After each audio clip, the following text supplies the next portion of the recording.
go for launch. 5. Quiet, numbskulls. I'm broadcasting. Anything can happen in the next half hour. 4. My friend, we cannot keep this a secret any longer. This whole thing is insane. 3.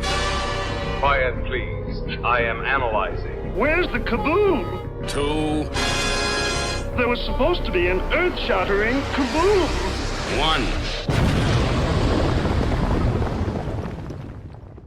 100.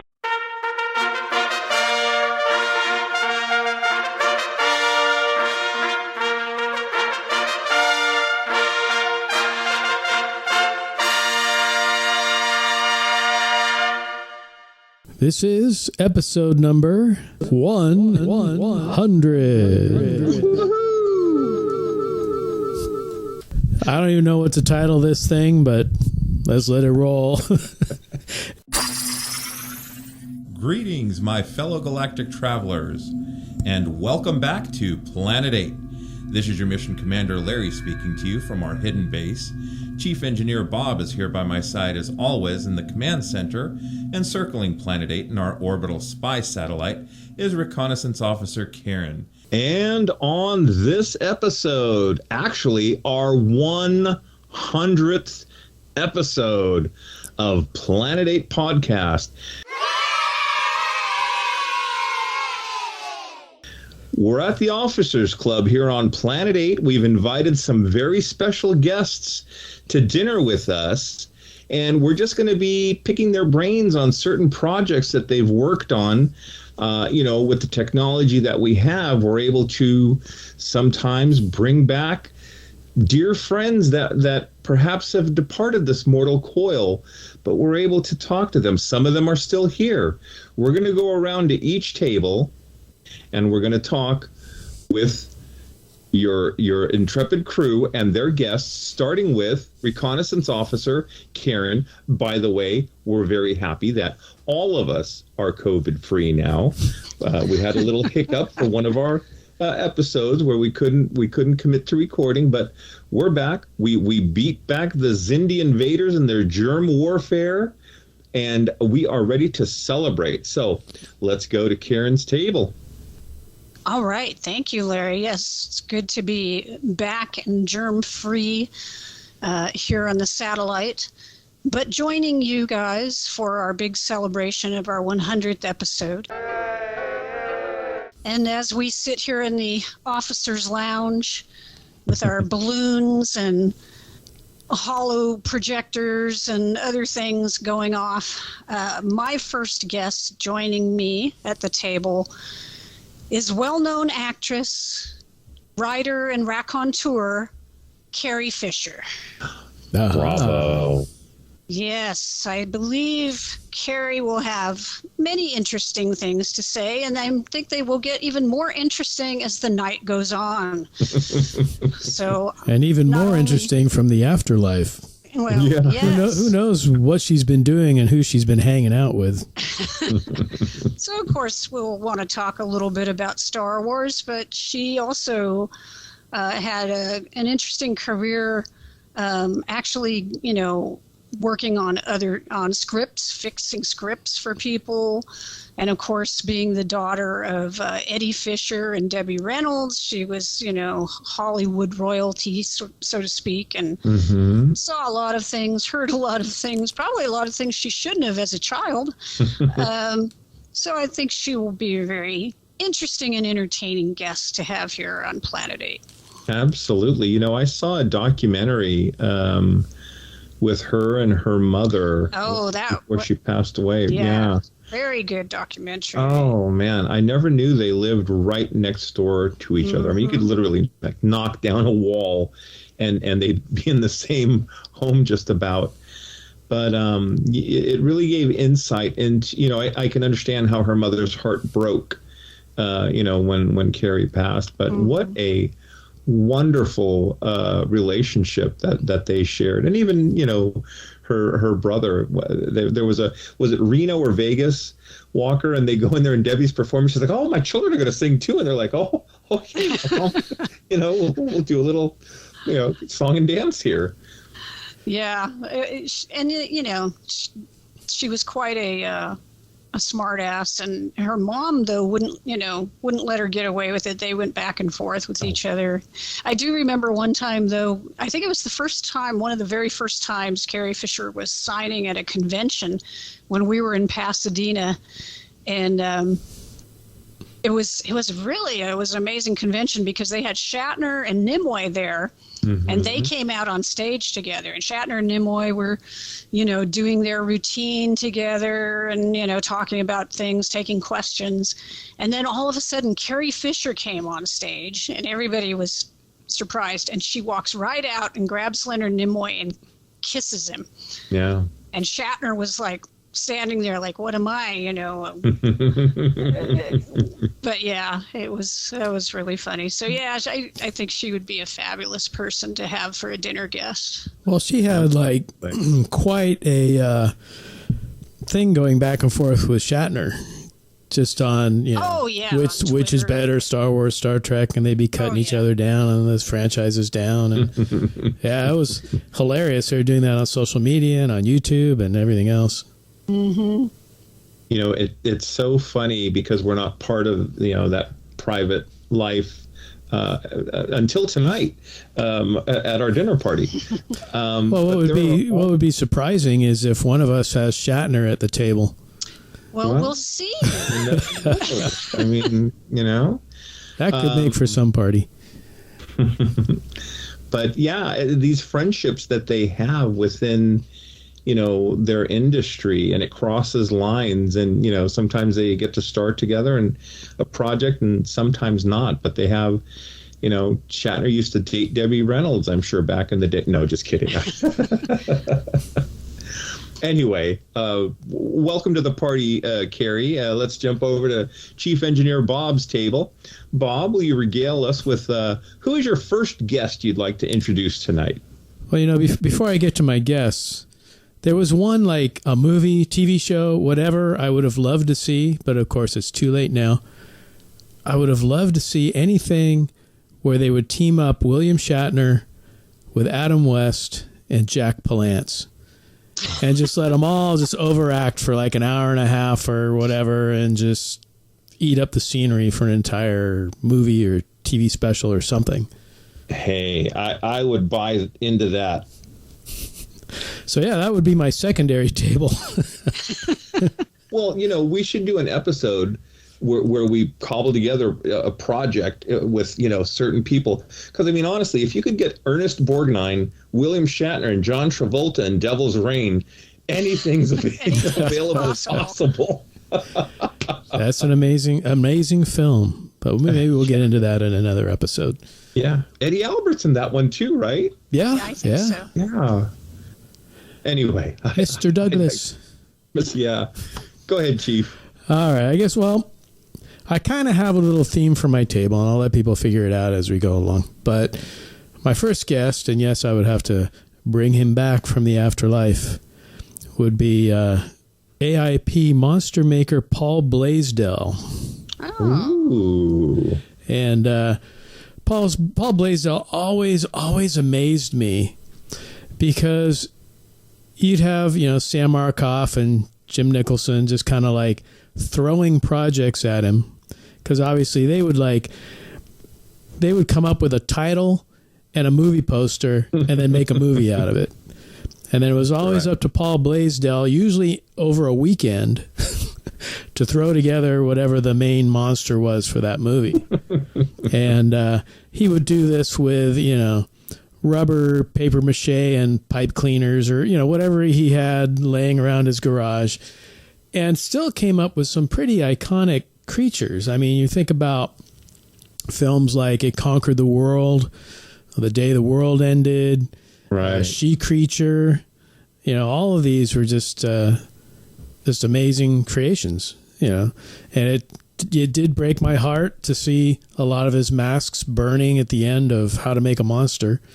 But Paul Blaisdell, and plus Paul Blaisdell had the cojones, I guess, to he was like a short guy. I think he was like 5'6", 5'7". He'd make all the monster suits small enough so he was the only one that would fit in them.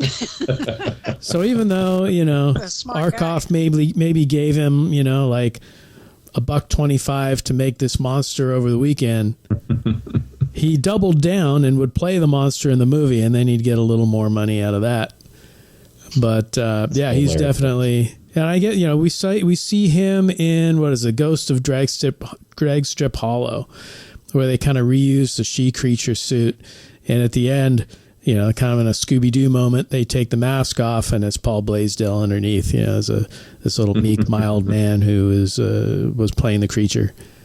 But I just think, like I say, I always admired him because I'd always wanted to talk to him and find out, how did you make these creatures? How did you, put this together in your garage over, a few days? Even like Invasion of the Saucermen. I mean, think of the head on those things. And I was able to see a couple at Bob Burns' basement. He had a couple of the Saucermen. And Bob Burns and Paul Blaisdell were really good friends, and Bob kind of helped out on some of the projects back then. So, I mean, having Paul Blaisdell at the table, Bob Burns might crash the party as well. But I was just thinking that. Yeah, one never knows. That would be amazing, too, because you can sit there and talk to Bob for hours about any movie, of that genre, and he just has so many things to say. I mean, obviously he's done audio commentaries on a lot, but Paul Blaisdell, always a hero of mine. I've got a book on him somewhere in the Planet 8 HQ here, and read it, and again, just amazing the things he went through, and things he had to do to get these projects done. So he would be my first guest. That is cool. I always thought it would be such a cool thing to be in that room where they're developing the film version of Dracula, or X, the man with the X-ray vision. And, we got Ray Milland. We'll make him blind. No, let's give him X-ray vision. And hey, we can get Don Rickles for a song and a dance. Let's bring him. It's like, what were these people thinking of, and how did they, cobble these films together? It would just be an interesting study to go back and be able to be part of that conversation. Oh yeah, I mean that would make a whole table in itself. But right. Yeah, I mean it's just a thought process and thing. Like they wanted to hit the teenage market. There was and we did a whole AIP episode, one of our video episodes. Right. Just really quick, they're trying to hit markets that weren't hit by mainstream Hollywood. Mainstream Hollywood films were either for adults or they were Disney films for children. There was nobody catering to the teenagers. And that's where AIP came in and did, jumped in with like, I was a teenage werewolf or I was a teenage Frankenstein. And they would be drive-in movie pictures basically with that target audience in mind.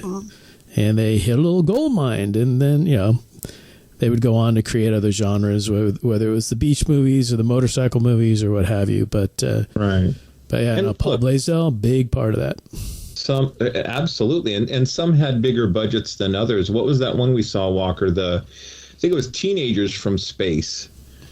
And it was these teenagers from outer space. From outer space, but they didn't look like aliens. They looked like us because they were able to morph into and they couldn't afford a monster in a suit, so they had a lobster that they'd shine a light, and there was a shadow of a lobster that would like attack them. It's like, okay, well. That's right. Paul Blaisdell was out of town that weekend. Yeah, he was not available, so that's cool. Make sure Mr. Blaisdell enjoys some hors d'oeuvres and some champagne. We're going to jump over to your mission commander's table.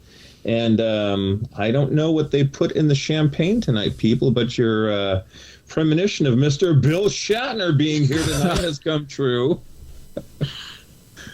Yes.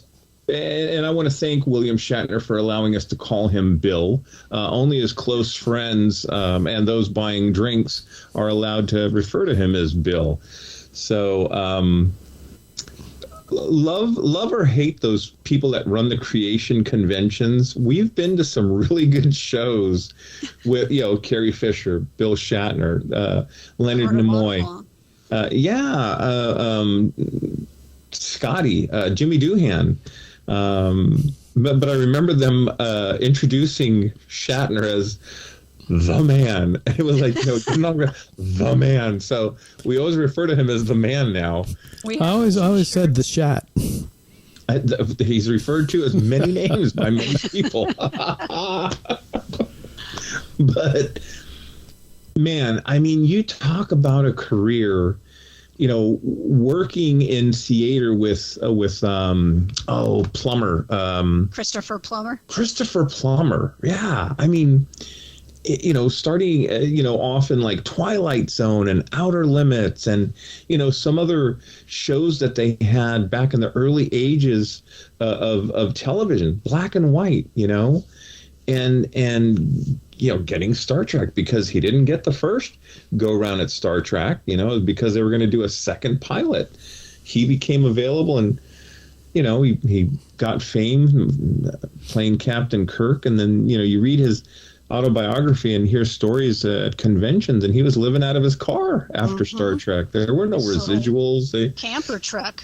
A camper truck, yeah. It's a charming story that he tells of a little kid. He's parked. He's did dinner theater the night before, and he's parked out there, and he comes out of his camper, and this little kid's like, shitting himself. It's like, Captain Kirk just came out of a space shuttle, and anyway. Did he have the thing like painted like the Galileo 7? That would have been really cool. Yeah, I tell you. Man, I mean, like we were joking around with The Devil's Reign, but he starred in like so many like off the wall, Kingdom of the Spiders.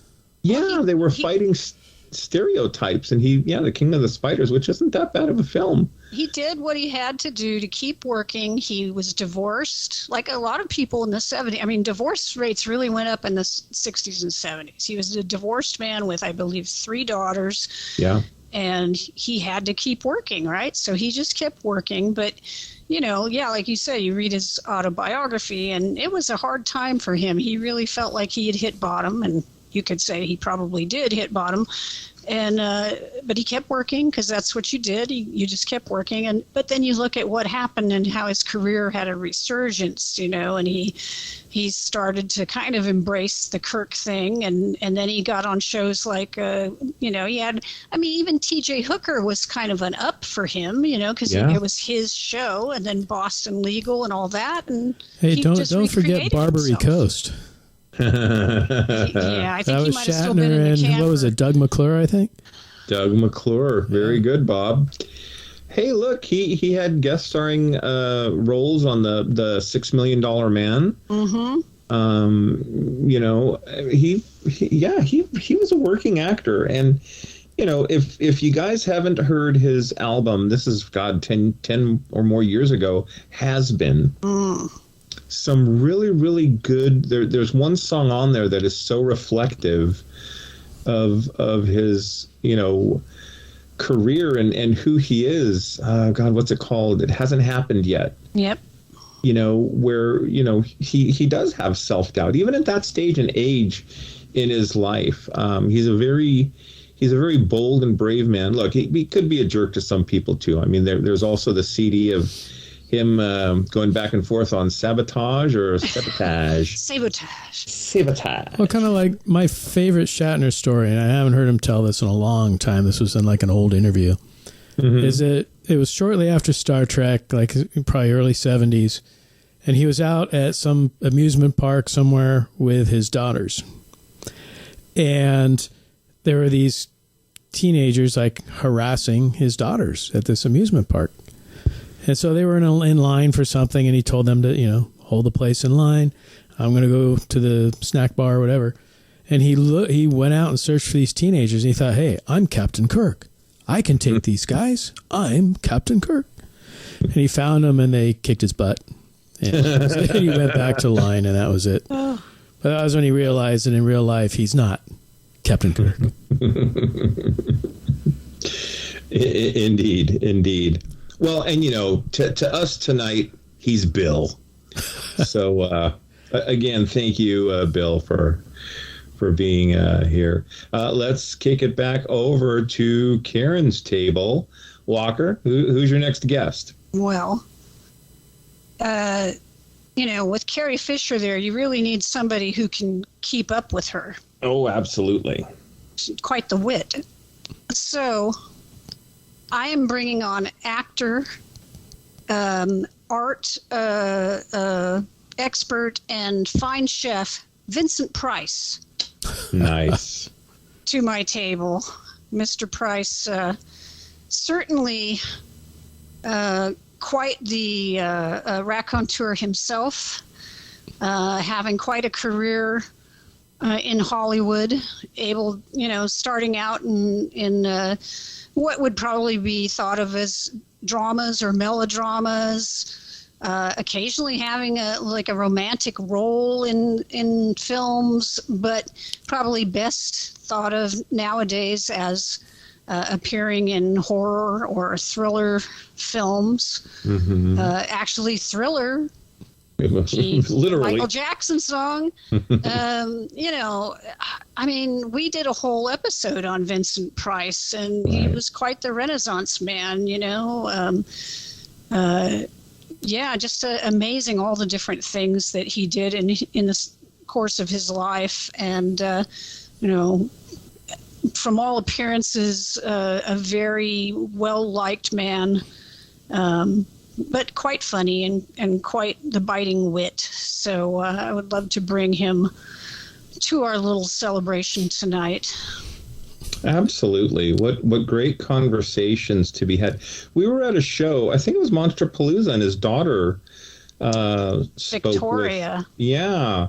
And gave some charming, stories of her dad, and them playing. He was sick later in life, and they were playing. Was it Trivial Pursuit? I think, and I don't remember what the question was. Something like gonads, or was it the gonads?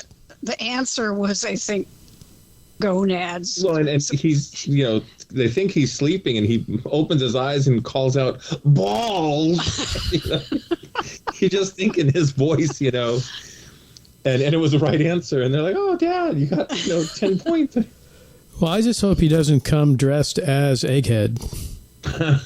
As his character, because that was his favorite role, is from what he has said, and he started at least one egg fight on the set of Batman when he was playing Egghead in one of the episodes.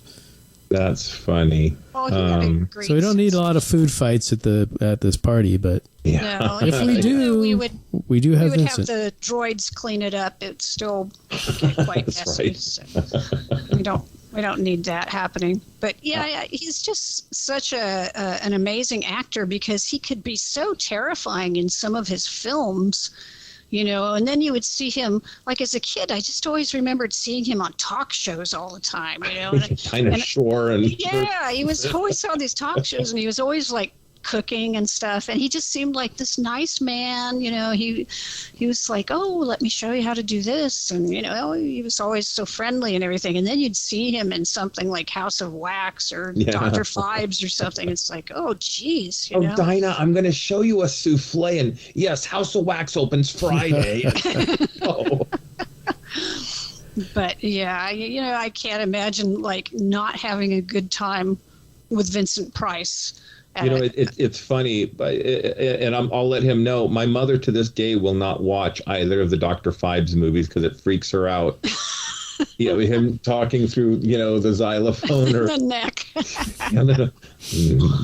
Volnavia, we'll get them this time, and it's like, oh. And I love Dr. Phibes. That's one of my favorite performances of Vincent Price. Oh my God. What can it had to be Monsterpalooza, because they have that walk-through museum, and he did the voiceover for one of the displays, right? Well, do you guys remember that? He would have passed by then, so they must have used his. They recorded it before he passed, and I can't think of.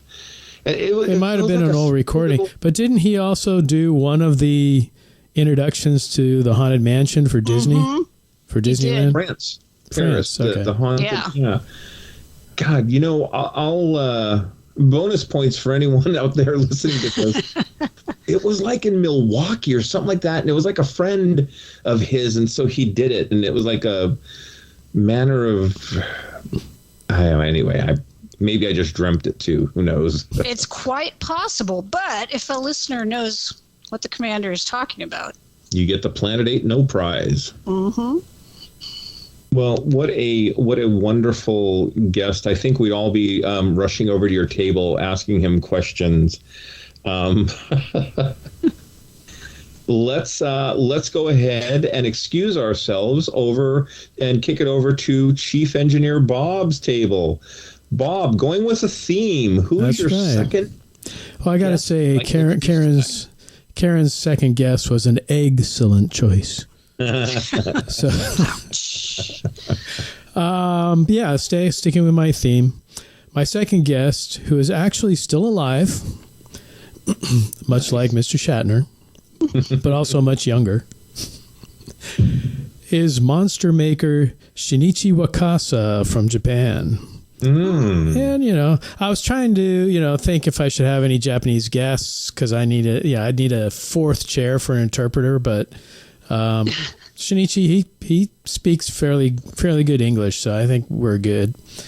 But, he started his career working on things like, the old Sentai shows, which over here are known as Power Rangers, making like all the monster creature suits, or not all of them, but some. He also worked on Ultraman 80, so he did a lot of monster suits for that. But he eventually started his own shop called Monsters Inc., which has nothing to do with Pixar. And, when Butch and Barry and Kevin and I went to Japan, we were able to go to Monsters Inc. and see a lot of his props and things that he still had. He had the head of Space Godzilla. He did that. I think he also did Destroya. And then, he really kind of came into his own with Godzilla 2000. He built that suit, which was an amazing Godzilla suit. And then he also did the monsters in the Millennium series, basically. So everything from Batra to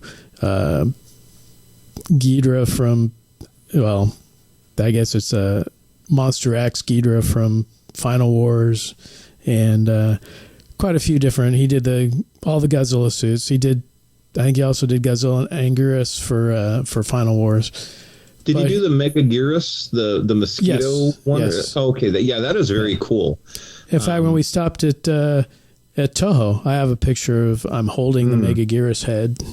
Nice. So I'll see if I can find some pictures. But yeah, he had a bunch of photo albums that we were able to go through, which had all his pictures of his career in those. He did put together a book, which is an amazing picture book of a lot of the things he worked on. And, he's just a fun guy. I mean, he would go over to Monsterpalooza on his own dime. They finally, a couple years ago, brought him over as a guest and paid his way. But he'd always just be wandering around the dealer's room, and you'd see him. And, I was just amazed because it's like first time I saw him in the dealer's room, I was just moving over to Belmont. So I was like putting together my monster garage and things. So first thing he asked me in the dealer's room, he goes, "Hey, how's your monster garage?" I'm thinking, here's a guy who builds Godzilla suits, and he's asking me about my monster garage. That's so cool. But there was another time we were all eating at a Denny's, and he came in and came over and pulled up a chair. He had an iPad with him, and he showed us some things he was working on. You can't tell anyone about this. And he's just a really cool guy. Probably the funniest thing was when I saw him at a Monsterpalooza, and I introduced Ensign Michael to him. Just didn't even warn Michael about it. To say, hey, he's Shinichi Wakasa. He built the Mechagodzilla suit from the Kiryu suit, and Michael loves Mechagodzilla, that version. So this guy who built Mechagodzilla, he was just speechless. He was like, afterwards, he's like, "Why did you do that to me?" I didn't know what to say. But no, Wakasa, definitely a cool guest. Always great to see him, talk to him. And, of course, he's an excellent monster maker, so he's right there at my table.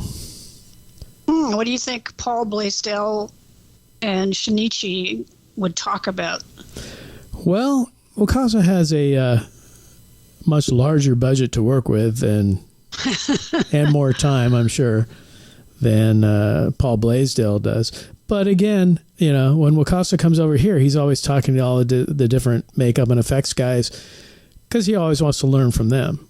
Mm-hmm. You know, and they look at him like, he built Godzilla, you know, so they're always like in awe of him. So, yeah, I'm sure they would talk about techniques and, you know, materials that they use and, you know, things like that. You use pipe cleaners? What? We were able to fire up the universal translator, Chief, so you won't need that interpreter tonight. There you go. No, Wakasa, he speaks English fine. Oh, okay. So, cool. In fact, it's funny because after we went to his shop, he took us out to dinner. And he wasn't hungry, so he didn't eat. So he just sat at the head of the table smoking cigarettes because you're allowed to do that in restaurants over there. And he was like, it was a yakitori restaurant, which is mostly like chicken and things like that. He was ordering dishes for us and not telling us what they are. And then, you know, we'd eat it. Oh, that's pretty good. What is that? You know, that's beak, you know, or that's, you know, chicken toes or something, you know, and it's just like, it was kind of like, let's see what the foreigners will eat, you know. He's sitting there. But that was a blast. A really good meal too. So, yeah. Cool. We had him over here as one of the guests of our Ultraman show back in 2005 at the Castro Theater. And we took him and Maruyama, who designs all the Ultraman characters, took them out to a big dinner in Pier 39, and they ordered lobster. And it was just so funny because before the lobsters were served, the waiters came out and put bibs on them. And it's like, okay, now you know you're going to get something good. You're going to be digging into this thing with a couple bibs on. And yeah, they were total silence while they ate this meal and just gorged on it. That's cool. Well, if someone wanted to get that book, Bob, is it out there on Amazon or has it just been so long? It's sold in Japan. You could probably get it through Amazon Japan. You know, just go to amazon.co.jp. Okay. And you probably just look up Shinichi Wakasa and probably still order it. I would have to look, but yeah. Well, I'm going to walk over to your table. Book. Maybe he brought some tonight. I can buy one from him at the There you go. At the dinner. Or just catch him at the next Monster Palooza. Yeah. Well, okay, cool. Well, yeah, we're going back to my table, and my next guest is King Jack Kirby. I thought about bringing over Stan Lee. Both of them had a hand in creating, you know, some of the heroes that we all know and love. But with Jack, I wanted to really sit down and talk to him over a steak and a baked potato. His concept and idea about creating like the new gods. You know, at Marvel, he worked with Thor, you know, and the Asgardians. And so when he went over to DC, why did he pick? And these new gods, you know, they kind of had all these cool gadgets and, you know, air sleds and things of that nature. Also, his style, did he develop that style in college, after college? Was it, you know, it really had a big effect on me growing up because you didn't just see stuff like that in other books. So yeah, wow. That's a excellent pick, Larry. Yeah, he definitely had his own style.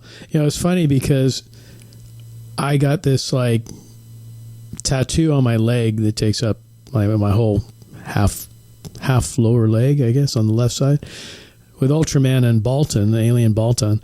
And they're both kind of flying out, you know, towards whoever's looking at it. And Baltan has these big old claws that open up and, you know, he shoots rays out of them. but there aren't any rays in the tattoo. So I told the tattoo artist, Cameron, I'm like, all right, in one of those big claws, I need like a Jack Kirby power up. And he knew exactly what I was talking about as soon as I said it, because he had those, it was kind of like round, the kind of, as the power was building up in a ray gun or in something. Right. In the comics world, they call it Kirby Crackle. There you go. I needed the Kirby Crackle on my tattoo. Crackle.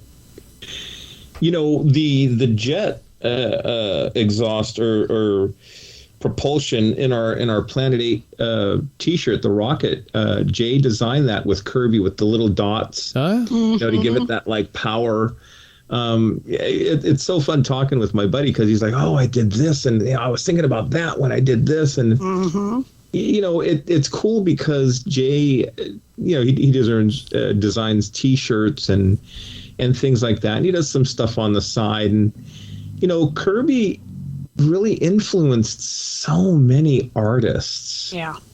And God loves Stan Lee. I mean, I've got to meet him a couple times, heard his lectures and read his book, and a charming man. And I wouldn't get into what people call the feud and this, that, and the other. It would just really be about Jack's story. Because when you're doing this, and they were, it's like a factory. They weren't thinking, oh, I'm going to have an influence on, a generation of, it's like when we talked to Judith O'Day, and it's like, did you know when you were doing this just how magical it was? And she's like, oh, no, my word, no. Well, none of them do. That's why a lot of the comic people are broke, at least the older ones, because they figured, I'm getting paid to do a job. And they didn't think about, well, what happens when there's graphic novels and reprints and blah, blah, blah down the line? It's like they never negotiated for that. Yeah, what happs when your artwork goes digital? Yeah. And it's in the cloud. What happens when your character's used for a multi-billion-dollar movie? Karen I think it was Karen, that when they would turn in their work on the back of their check, when they would endorse their paycheck, there was something to the effect that you're releasing all rights. Yeah, to your work. Yeah, it was work for hire, and they didn't own the characters. The company owned the characters, and things have only changed very recently, where sometimes they will negotiate for rights to the characters. It's only been very recently that, like the film companies have been, paying some sort of money to these creators, acknowledging, that they contributed in some way. I mean, and it's not like put their name somewhere down in a credit scroll somewhere. Right. But you think about also, like, so much of the original art was destroyed in the past too.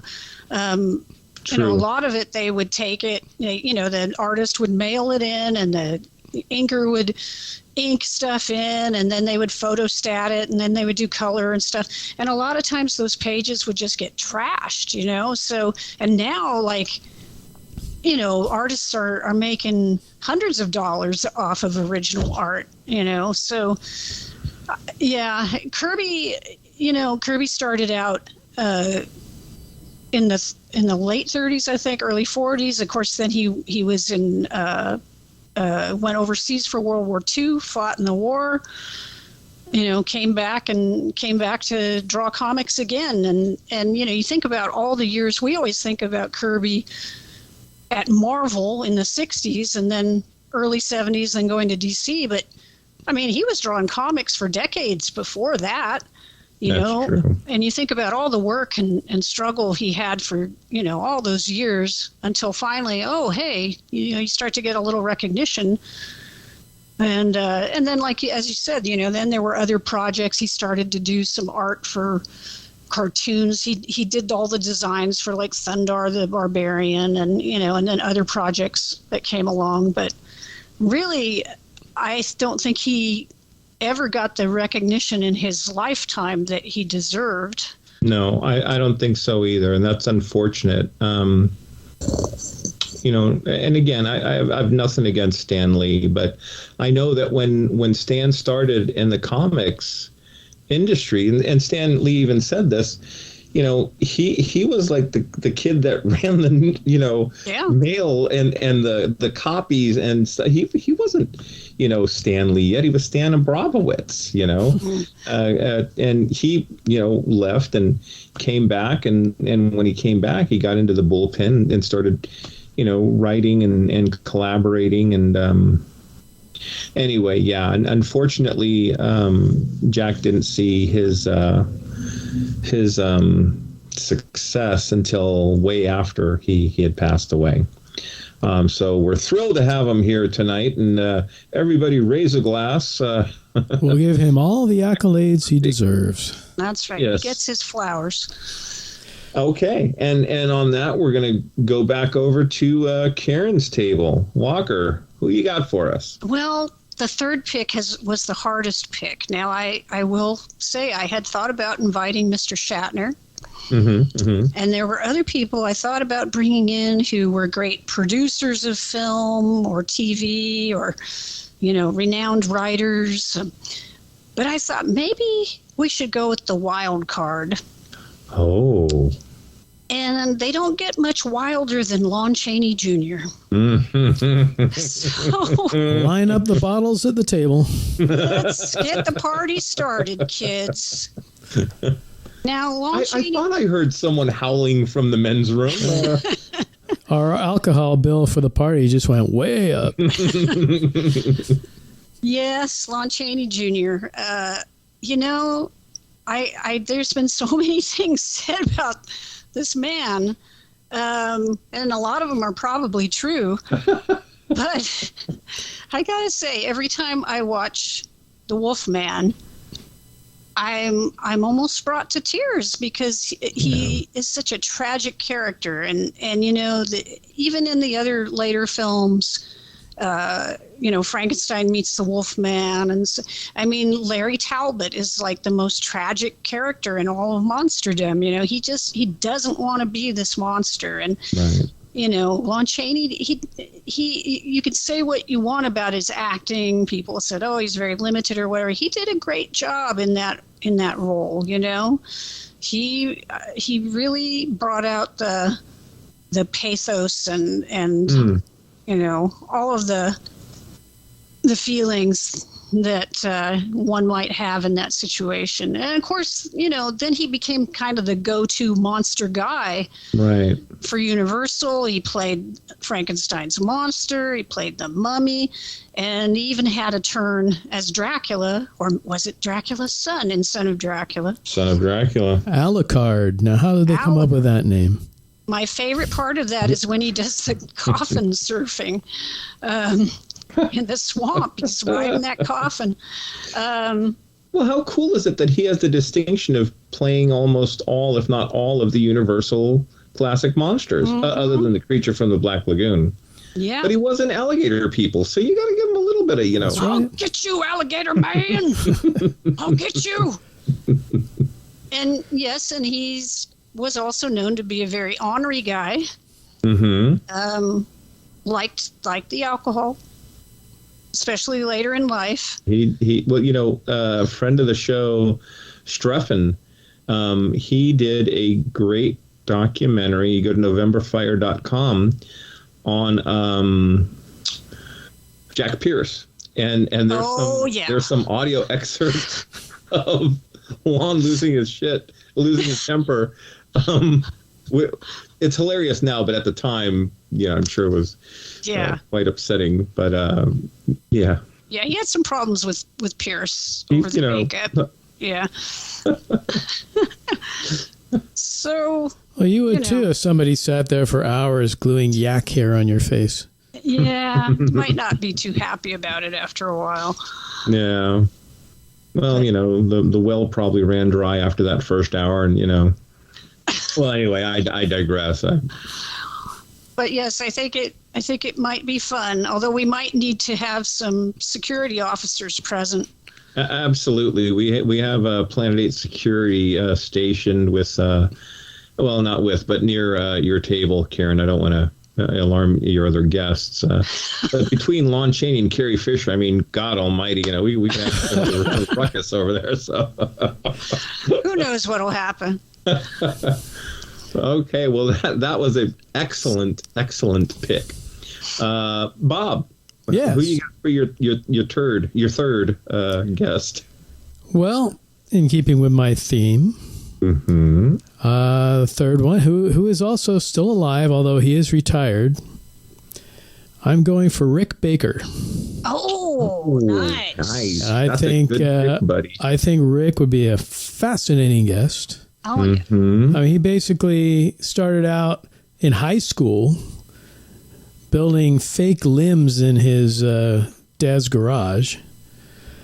And they ended up moving, I believe it was to like West Covina, out towards Hollywood. And very early, I think he was in his early 20s, he got an apprenticeship with Dick Smith and was able to work on The Exorcist, of all things. Right. So that's not a bad apprenticeship right there. You ain't kidding. And then after The Exorcist, he was tapped to create the babies for It's Alive. Yep. Which were some pretty creepy looking creatures. I still don't like them. Which is odd. My mother loves that movie, but again, can't watch Dr. Phibes. Go figure. Just saying. Well, the baby, they're not talking out of the side of their necks. I think it's a neck thing for her. So Rick, of course, would go on to do Dino De Laurentiis's 1976 King Kong, which we've talked about extensively on the show. Famously, yeah. And Love it. he was very much inspired by Bob Burns and his ape suits, and so he created Kong and he got in the suit. So that's Rick Baker playing Kong in the movie. Those are his eyes looking around when they show the close-ups. Hey, he and Paul Blaisdell definitely got something in That's common. right. Wakasa needs to get into a Godzilla suit at some point. But here you go. Yeah, I mean, Rick Baker, I mean, just look at the things that he's done. He's won like 7 Academy Awards for makeup for a lot of his movies. He did, what was the one movie with Sigourney Weaver and the apes? Oh, Gorillas in the Gorillas in the Mist. Gorillas in the Mist. Yeah. And then getting away from gorillas, I mean, he did some amazing, groundbreaking effects in An American Werewolf in London.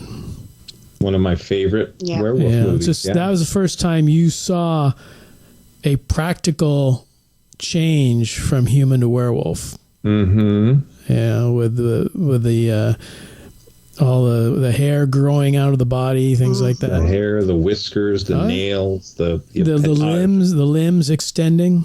And I think it was the first time you really thought about that transformation being excruciating, Oh, yeah. That's a very painful transition. Bone snapping and and the ghoul, the makeup for I can't think of his name. His friend. Yeah, that was like something else. Yeah. And he did effects for quite a few movies. In fact, you were talking about Thriller earlier. He did the werewolf makeup for Michael Jackson for Thriller. Yeah. Well, and he did the best thing about the remake of The Wolfman, which was his effects, the Wolfman makeup he did. I know they did. They did some CG too, but his effects, his makeup for that was really good. So yeah, he would be, I believe, an excellent guest given the theme of my table. And just a quick, Keith, who does Sci-Fi Japan with me, he used to work at Sony, and so he got me and Butch and a couple other friends on the lot, and we were going to go and meet with Mike Schlesinger, who is a legend among our folks. And we were sitting, waiting for Mike to show up, and we were down by the editing rooms in Sony. And so here, out of one of the editing booths, here comes Rick Baker and a couple of his people, his entourage. And as soon as we saw him, Butch goes, "Hey, Rick Baker!" Like his voice cracked and everything else. And Rick Baker kind of gave us a wave, and they kept going. And I told Butch, I'm like, man, the only reason he didn't flip you off right then was because we're sitting on a studio lot, so maybe we might be important. Otherwise, if we were out on the street, that would have been it. But yeah, Rick Baker, like I say, he's retired now. I still follow him on Instagram, and he's still doing amazing work. He's basically making busts and doing art of all the different monsters and creatures that inspired him as he was getting into the business. He did an amazing like pencil and chalk drawing of Michael Landon as Teenage Werewolf. Just looked amazing. And again, yeah, he's picking different things. He's retired. He can do whatever he wants now, but he still has his talent. So, yeah, he can do a heck of a lot more than most of us will do when we retire. That's fabulous. Cool. That is cool. So, yeah, Paul Blaisdell, Shinichi Wakasa, and Rick Baker. That's a lot of talent. Yeah, exactly. Very good, sir. Well, then, third pick for my table. This is more of a personal favorite than a genre favorite, although I guess he helped create some of the genre. But Walter Elias Disney was gracious enough to resurrect himself and join us tonight. You're not just bringing like his frozen head to the table. Yeah, I was going to say, didn't you just defrost him? Speaking of which, one of my favorite cartoons is the Mr. Toad, and I love Mr. Toad's Wild Ride at Disney, even though I'm go to hell. And my nephew was like, I don't like that ride. He was young at the time. Why? Well, because we're going to hell. Hey, you better watch your lifestyle because that ride, could be true. The Headless Horseman. That is, to me, that is the epitome of the Headless Horseman to this day. Look, I love the Mickey cartoons, Donald Duck, and all that. But one of the things I would really like to ask Walt, and people always think, what would Walt think of Disneyland now? What would Walt think of Epcot? Because Epcot was not meant to be an amusement park. Epcot was going to be the city of the future. And Walt. One of the great things with Walt Disney is his advisors and his financial people, even his brother, would tell him, Walt, we can't afford it or we can't do it. It's not possible. And Walt would find a way to do the impossible. Disneyland, let alone all of the animated cartoons. Mary Poppins at the time was this amazing movie with all these practical effects. No CGI. 20,000 Leagues Under the Sea. And anyway, a lot of folks ask, what would Walt think about acquiring Lucasfilm? Is it a smart move? Would he like having Star Wars in his back lot? In his amusement park, Disneyland? What would he think about Pixar? What would he think about Marvel? The whole Avengers Campus stuff and everything at California Adventure.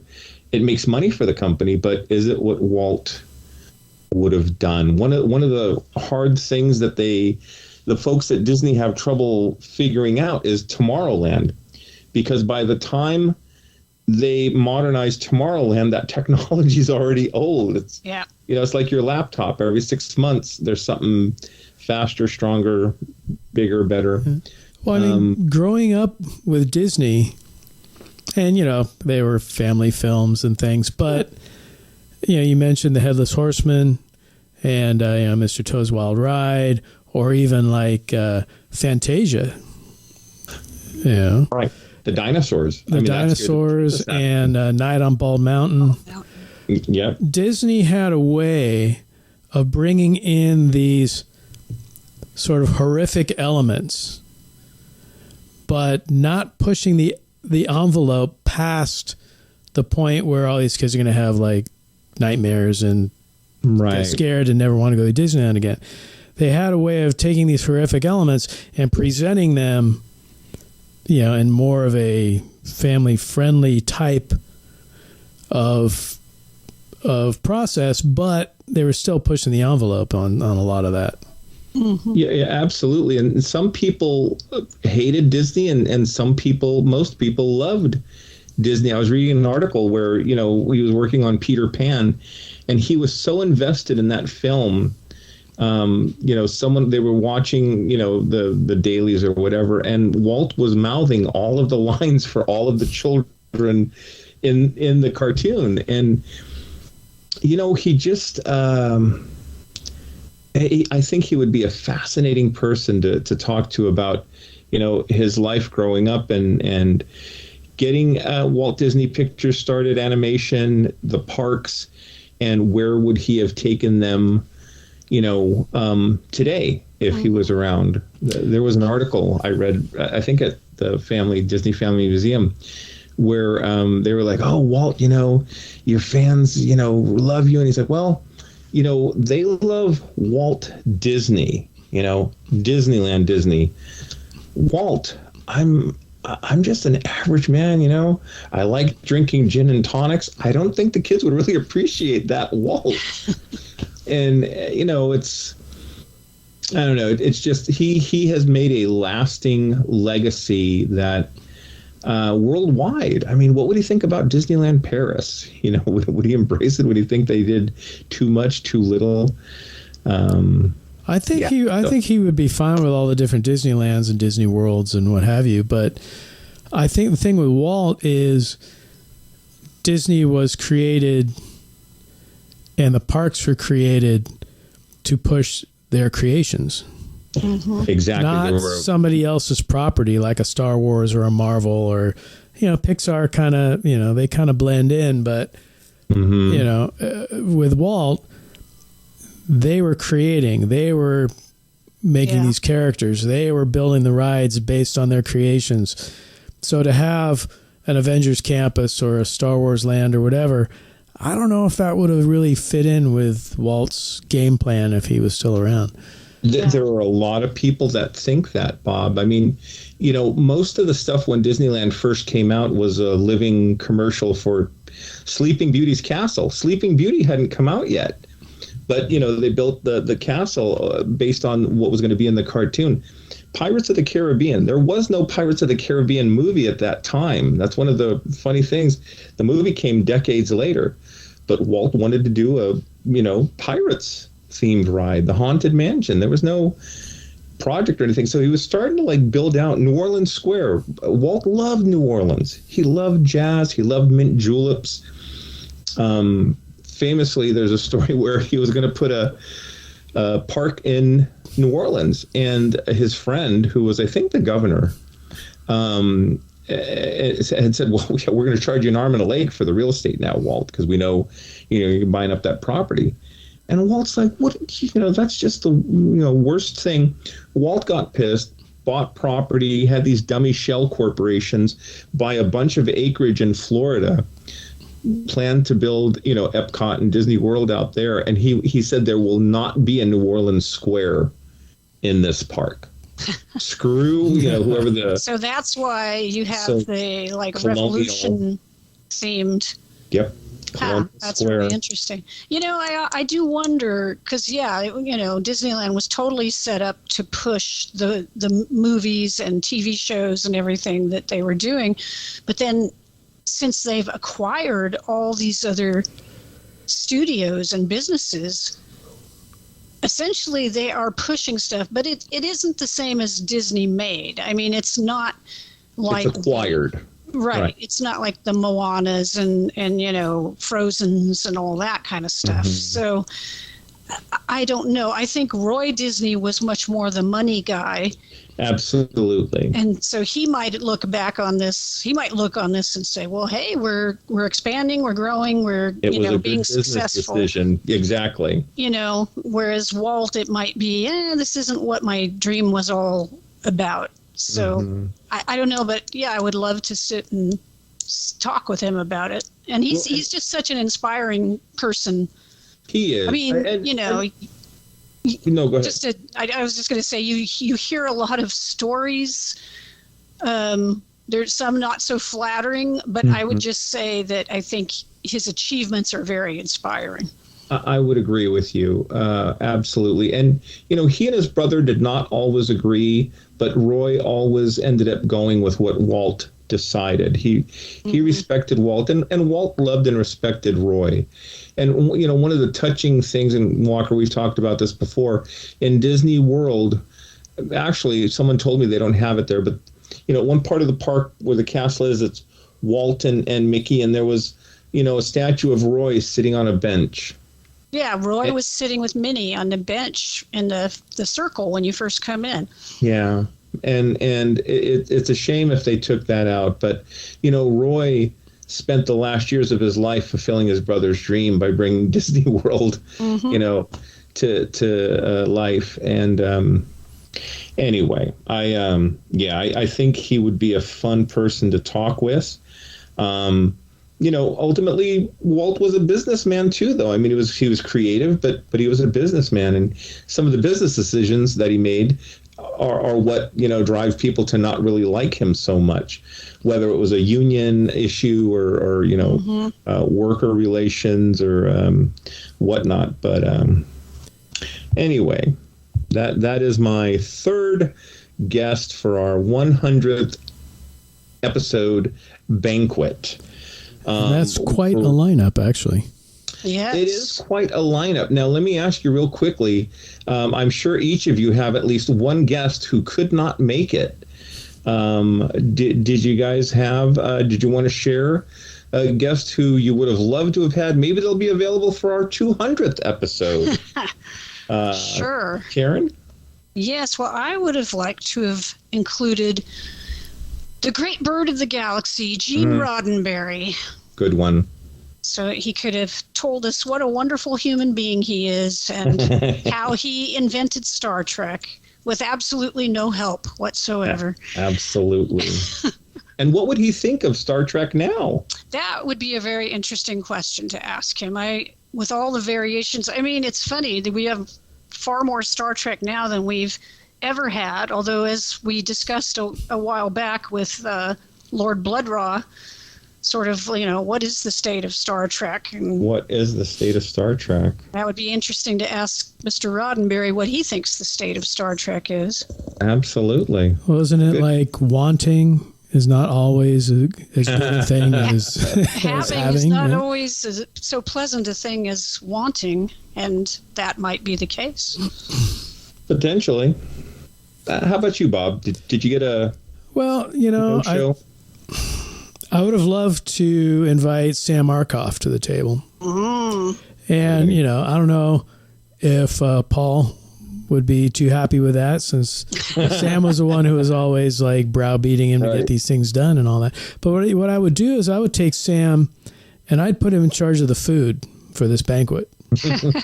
Because he'd sit there and make sure it came in under budget and got there on time. And, you know, there you go. What do you mean it costs this much? We got to cut this down. I mean, we may end up just eating like salad and cocktail weenies, but, you know, he's not going to blow the budget on the meals for this thing. That's very cool.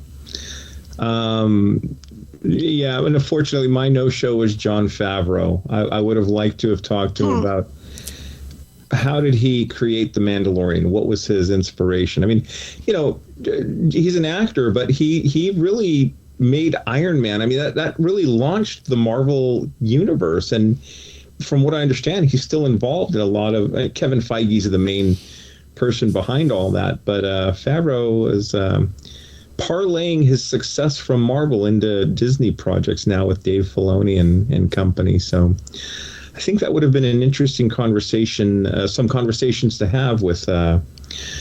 Favreau. He's kind of a busy guy, I think. He is a busy guy. Years ago, Karen and I saw him walking Monsterpalooza with his daughter. She had the Bride of Frankenstein costume. Yeah. It's like this last Monsterpalooza that we went to last month. We were over eating dinner, and my daughter like texts me a picture. Oh, look, Jon Favreau's at Monsterpalooza.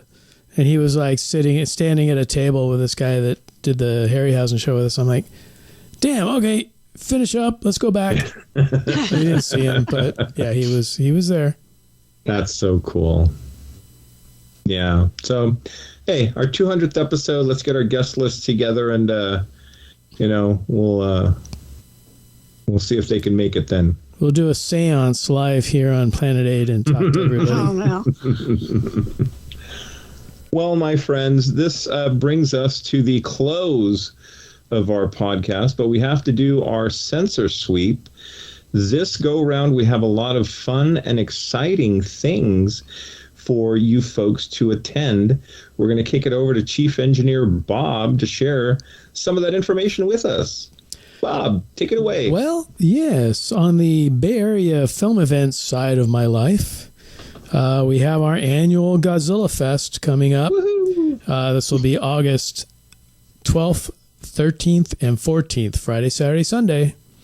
And some cool things going on. We're calling this one Gamera Crashes Godzilla Fest. So we'll be showing quite a few of the Gamera films, including the classic 90s trilogy and the newest Gamera the Brave. And we have Carl Craig, who starred in Gamera vs. Viras, also known as Destroy All Planets, as he was the Caucasian Boy Scout in the movie. And he's got a lot of stories to tell, I'm sure. So, yeah, Carl Craig will be there. It is also the 50th anniversary of Gigan. So we have a 35 millimeter print. Everybody keeps asking, are you showing these on film? You show these digital? Well, theaters are all digital now. But we have Godzilla vs. Gigan in 35 millimeter. Actually, it's the print under the other title, Godzilla on Monster Island. So we'll be showing that, as well as a 35 millimeter print of Terror of Mechagodzilla, which is a film close to my heart, since Keith and I did the audio commentary on the classic media DVD of that movie. And I promise I'm not going to stand there and talk through it when you guys are trying to watch it. But we'll do a nice introduction and call it good.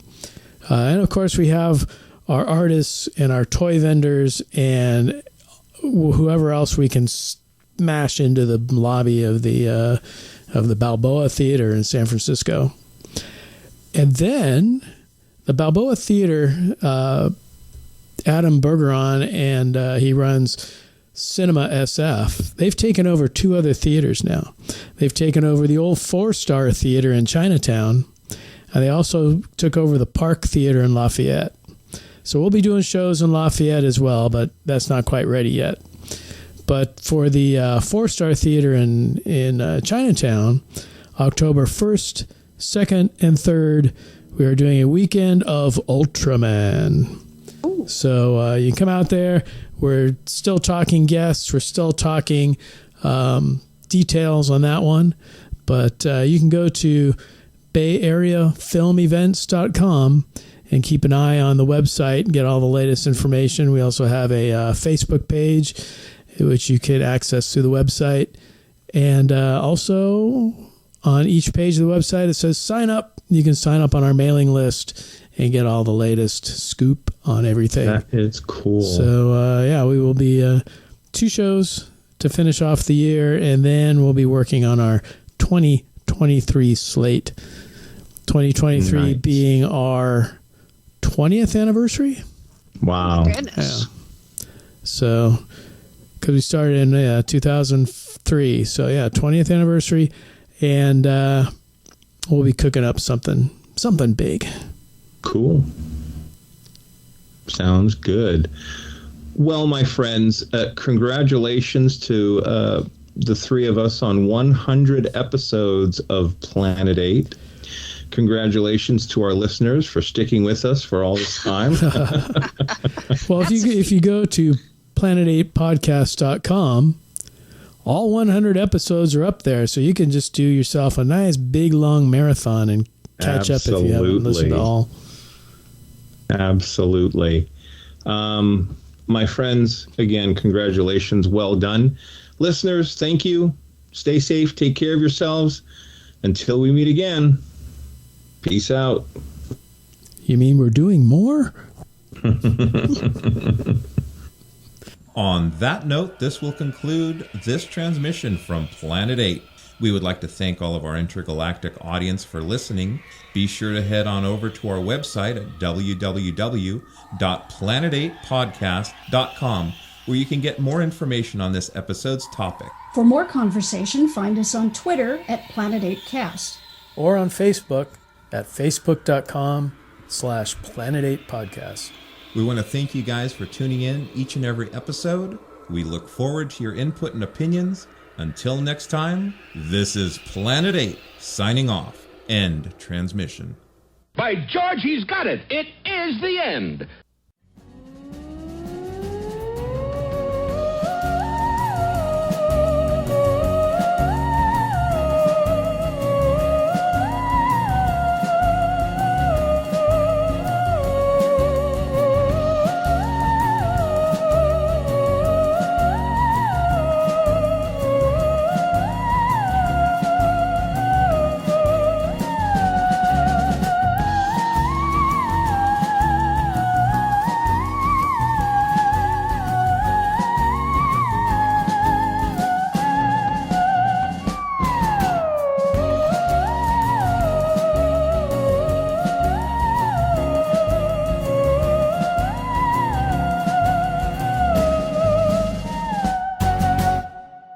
And there was much rejoicing.